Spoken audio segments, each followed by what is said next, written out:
And I'm so glad that Ralph Bakshi saw him for like the treasure that he was.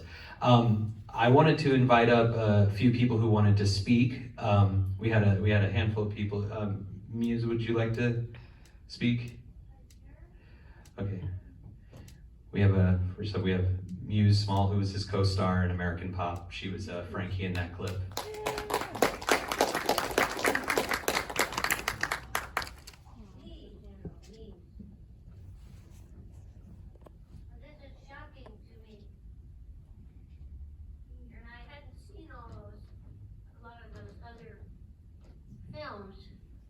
Oh, look, there's lots of people out there. Well, Ron was just one of the most beautiful persons and actors I ever worked with. He was so fun and so loving and so wonderful, and everything he did made my job just so easy. And I'm brokenhearted. It's just, I can't get over it. It's just like that. And I'm just extremely grateful that I got to know him at all and that I got to work with him. It was just a complete joy. I'm sorry to be here, but I'm glad to be here to really honor him because he was a superstar in my life, and a superstar that will shine always.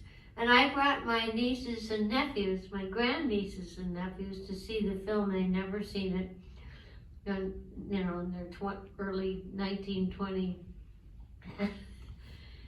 They loved it so much, and they loved him. And my little grandnephew has a big poster of him on his wall in his room that I was looking at tonight. Anyway, thank you for letting me say that, and thank you, Ron. I guess you're cruising now. Cruising. I can just see him cruising. I'm gonna go down.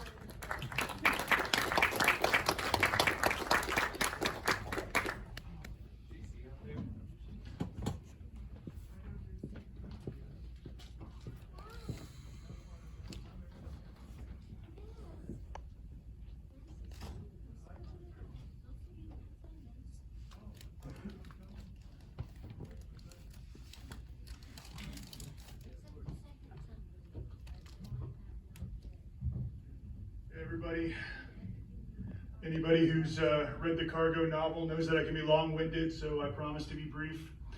My name is J.C. Masick. I produce Cargo. I've known Ron for 14 years. There was only one Ron Thompson.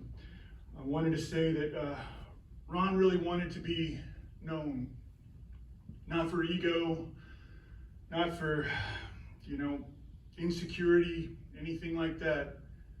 Ron was an actor's actor, and he worked hard, and it meant so much to him.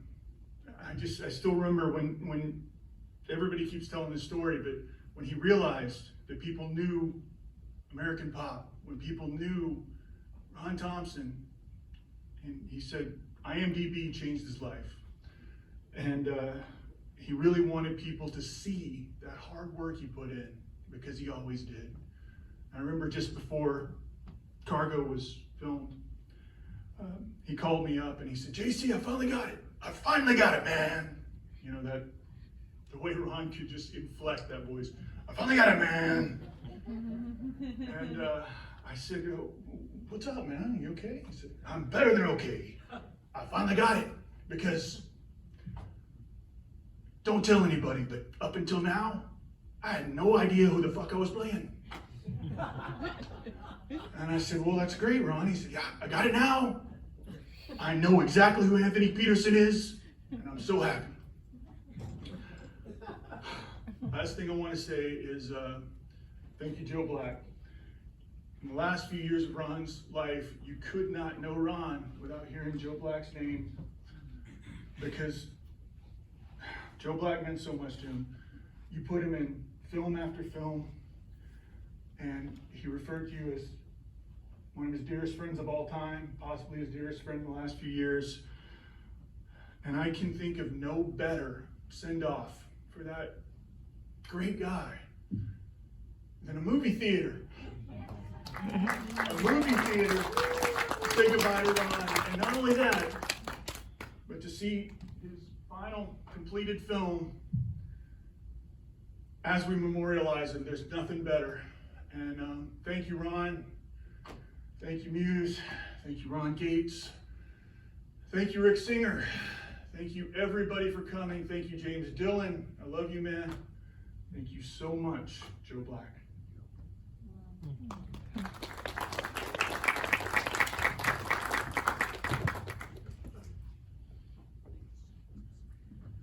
I just wanted to say something really quick, and that was, first off, what a force of nature Ron really was.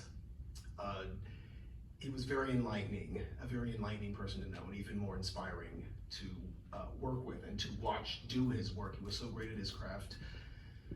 I think, though, that one of the greatest things he had to offer this life was the gift of giving.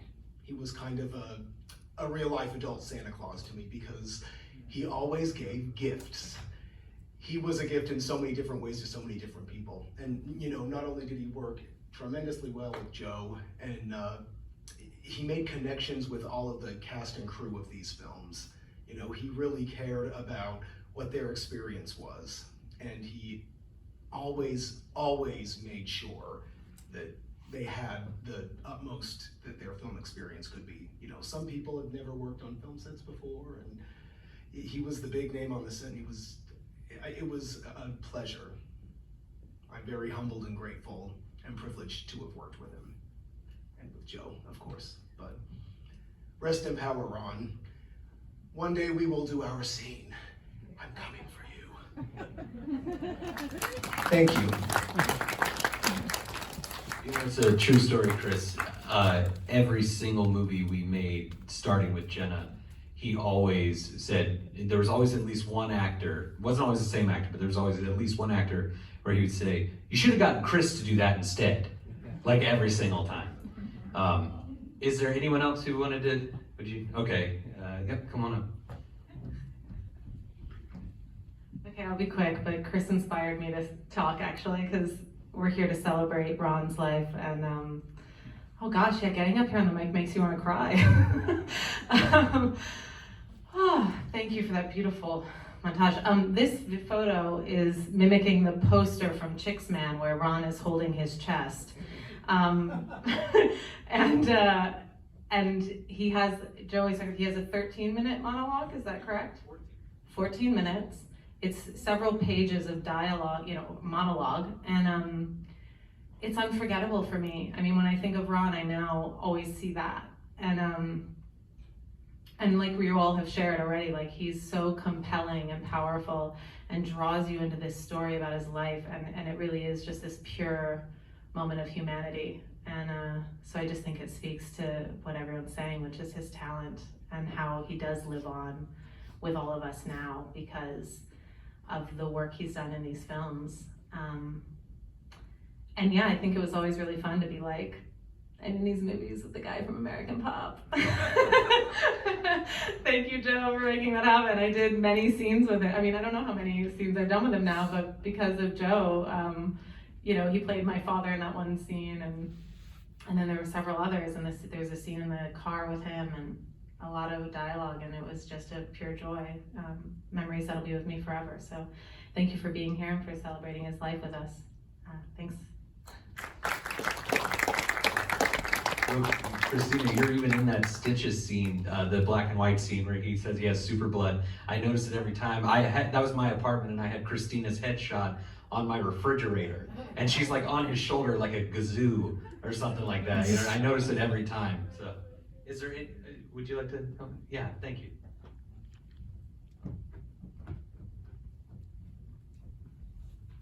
Hello, everyone. My name is Thais. I probably know him the smallest amount of time. We met on Facebook. I'm an actor, he's an actor. He would give us advice. We bonded because I was in New York doing No Place to Be Somebody. And I played Eddie, Evie.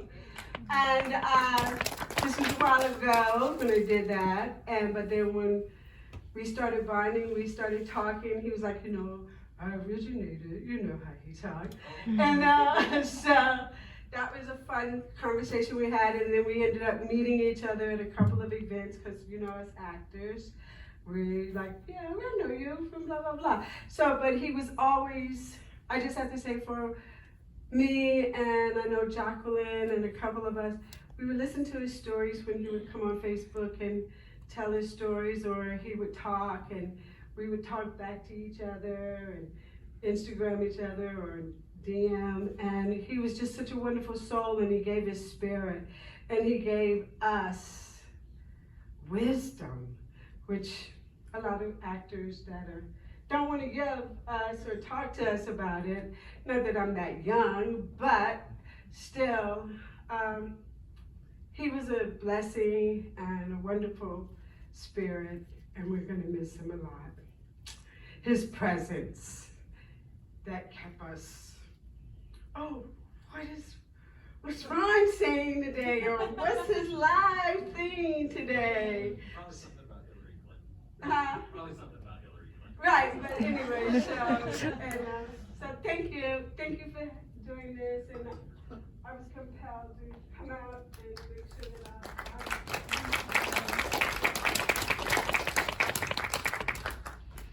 Okay, I think I don't want to keep it too long, and I'm gonna say something. One more? Oh, okay. Come on up. Cool. I forgive you.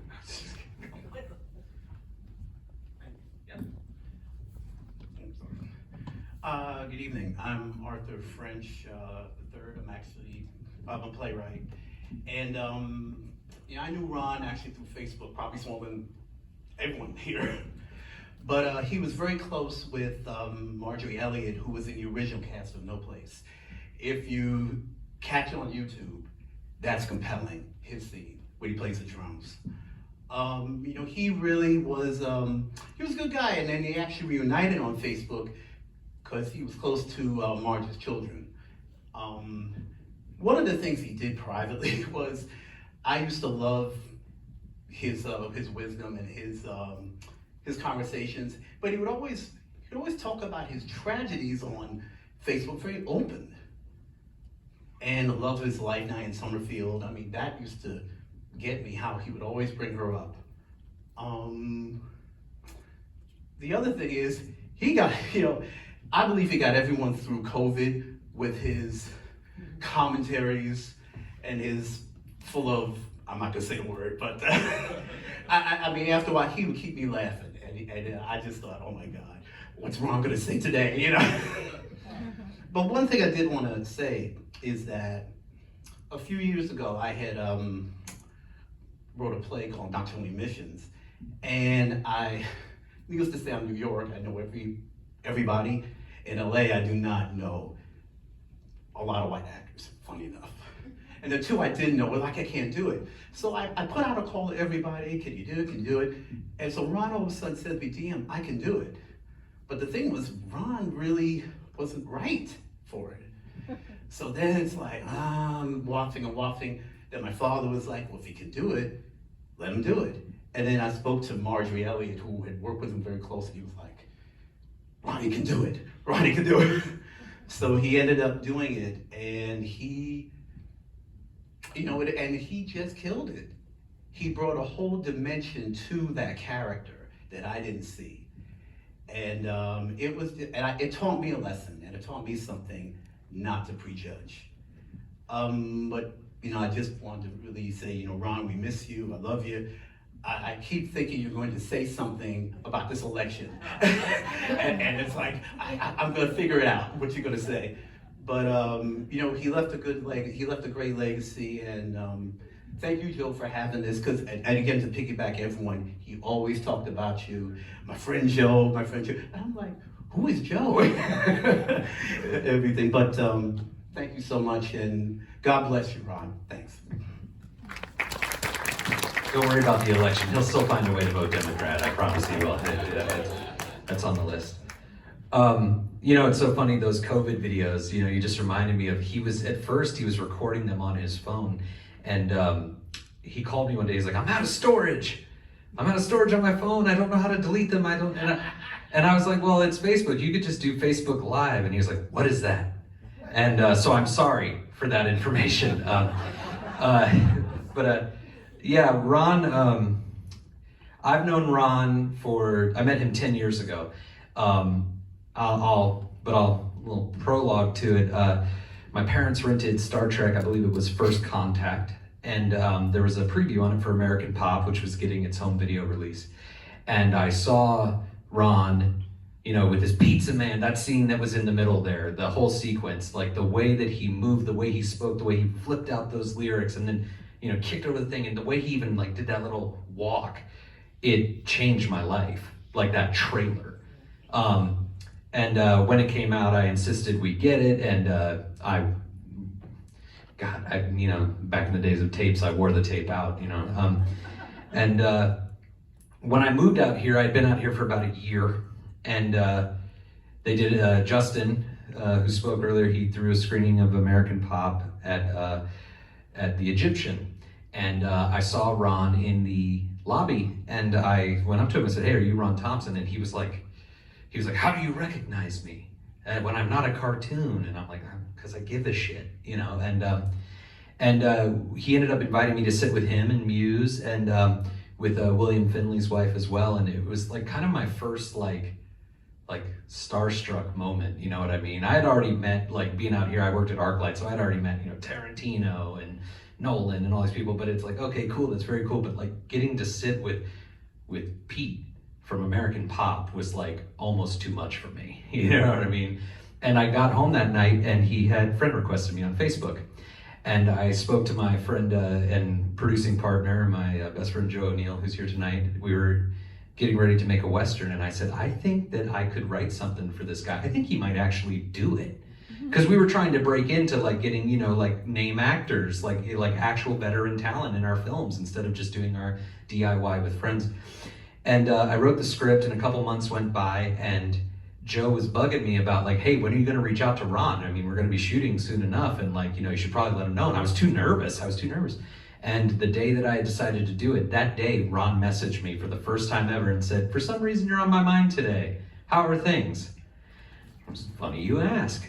And a couple days later, Joe and I went and had lunch with Ron, where we had a meeting about him being in our Western Hate Horses. And funny enough, Facebook reminded me today that was today, 10 years ago.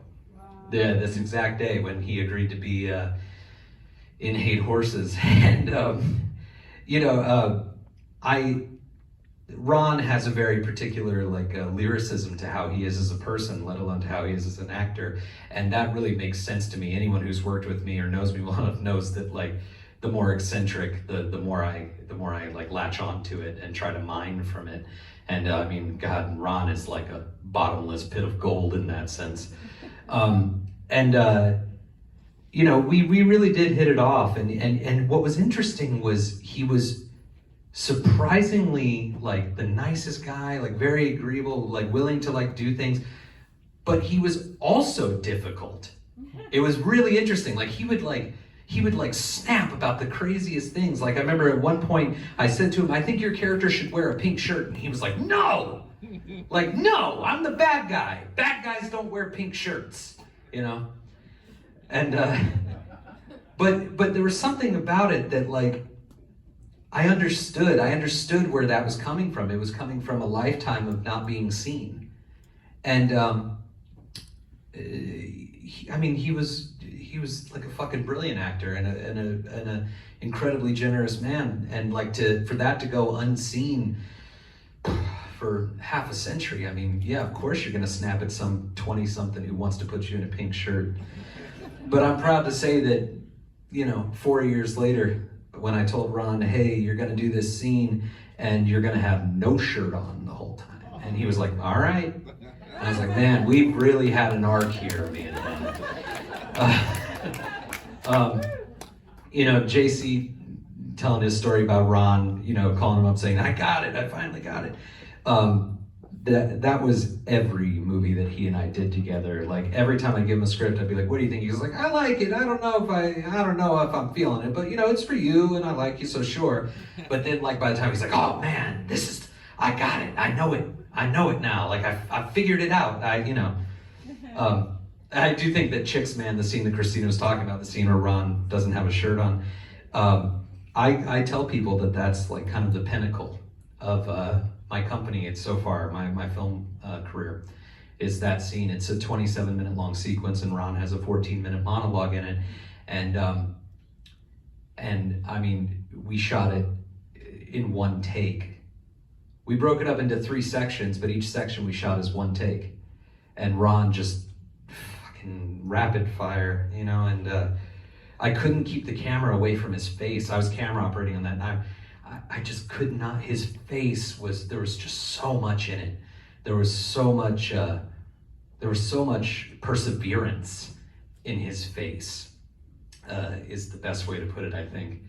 And that's kind of what I tried to honor in Ron, because, you know, like was expressed here, he had a lot of pain and yeah, I'll call it what it was. He had resentment. He had resentment for the way that this industry, you know, treated him, I guess. But I was grateful to him, and I knew that everybody who would experience him would be grateful as well. So I tried to honor that in the roles that I cast him in. He told me the reason he said yes to 8 Horses, even though he didn't like my previous film. I had sent him my film, he's like, I didn't think that was very good, but you know, good job making it. The reason he told me the reason he said yes was because it was the first role he had been offered in 10 years that was not an old guy dying of cancer reflecting on his life. And it was so funny to me because when I thought about having Ron Thompson in my movie, I was like, man, that motherfucker, put him in a cowboy hat and like we almost like he can kill Paul Dooley and he can win over a girl 50 years younger than him, and like I want him to like beat the shit out of me in a scene. Like I want to go toe to toe with Pete, you know, like that was my perception of Ron. And you know, looking at those videos of his clips, you know, he's getting chased down the street by Michael Douglas in the streets of San Francisco, and he's getting hit by cars and shit. And I remember filming with Ron, and he was mad that we filmed downhill. He was like, what? He's like, why can't we do it up here? But like, but on screen, like, you know, if you ever get the chance to see 8 Horses, like, holy shit. Like, there's a reason why I kept using him. That's the director half of me, but the personal half of me, I remember the first time that that Ron Thompson called me his son. We were at a Pollo Loco, and he offered to buy my lunch because he had just gotten his EBT, and he was like, let's splurge, let's go to El Pollo Loco, and he's like, I'm gonna pay for my son. You know, that it was kind of shocking. It was kind of like, wow, yeah, I didn't even realize how close we had gotten at that point, how involved we were in each other's lives. And at a really low point, at the point where we were making Chicks Man, the shirtless scene, a few friends of mine threw together a screening of American Pop at an after-hours screening at the Regent before it became a Landmark, and a few of us rolled out. And I was going through a lot of personal stuff. I was living out of my car at the time. My life had completely fallen apart. And there was the scene, and I put it in the reel kind of indulgently, where he's talking to the waitress and he says, you know, is Kansas corny? Are you corny? Do you believe in love? And the rhythm, the spirit of that man, even like the animation couldn't even mask. Like I was doing laps around the theater watching it with him, just like so moved that the next day I went and I got a tattoo of his character, Pete from the movie. And I'm not making this up. As I'm getting the tattoo, he calls me and he's like, what are you up to? I was like, I'm getting a tattoo. And he goes, ha, does it say Ron on it? Well, kind of. He still, you know, to his dying day didn't understand it. But he hated tattoos apparently. Whatever. But, you know, the last the last couple of years have been very tough. He was sicker than people knew. Some of that was pride on his part, and some of it was determination. You know, he was a very determined person. My wife and I, we spent so much time with him these last couple of years. The last big thing he did, he came to our wedding in Florida. He was in my wedding party. And if you had told 13-year-old me that one day Pete would be in your wedding party, I mean, you know, wow. You know what I mean? Really, wow. You know, in the last year or so, it became, you know, our going out to, you know, have lunch or it became taking him shopping and getting him the things that he needed, and, you know, and got to see another side of Ron, a side of Ron that was, he was just so kind.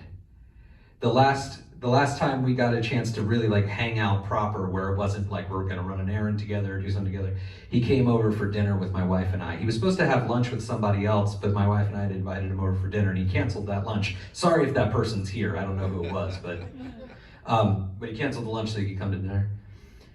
And when he came over, and it was tough, he had trouble getting up the stairs, it was very tough. But I said to him, I was like, what do you want to watch, Ron? What movie do you want to watch tonight while you're here? And he said, Song of the South. Okay. And I own it, so, you know. But we watched Song of the South, and it hit me. He told me that movie, he said, I saw it on opening day when he was 5 years old. And I was thinking to myself, good fucking God. That's, you know, 80 years ago that he watched this movie. And I'm sitting here with somebody who has lived such a long, full life that Song of the South is like a deep-rooted childhood memory first run for him. And God, what a great night. And then we sent him home with leftovers.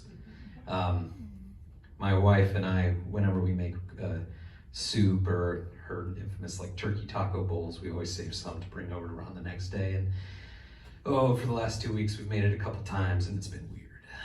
But I am so grateful and humbled to have known Ron, and not just as a Joe, but also as like Joe the director. Like, you know, you make movies with your friends when you're at my level, and when your friend is as talented and willing and bold as Ron Thompson, I mean, good God, what a gift. Thank you all for coming out here tonight. Thank you for your life experiences with Ron and supporting him. And yeah, I really appreciate it. And I'm really honored to be able to show you his final lead performance in our film Tellers. He told me after we made Hate Horses, he said that it was always his dream to be a cop. He was always the junkie getting beat up by cops. He wanted to be the cop. And so I wrote him a role as a cop. And we, you know, if you know me, I make my movies right away. As soon as I write them, we make them, you know, we're shooting them 2 months later. This one we waited 5 years because I wanted to wait for the timing to be right, so we had the resources and all the other people we needed to make it the real deal.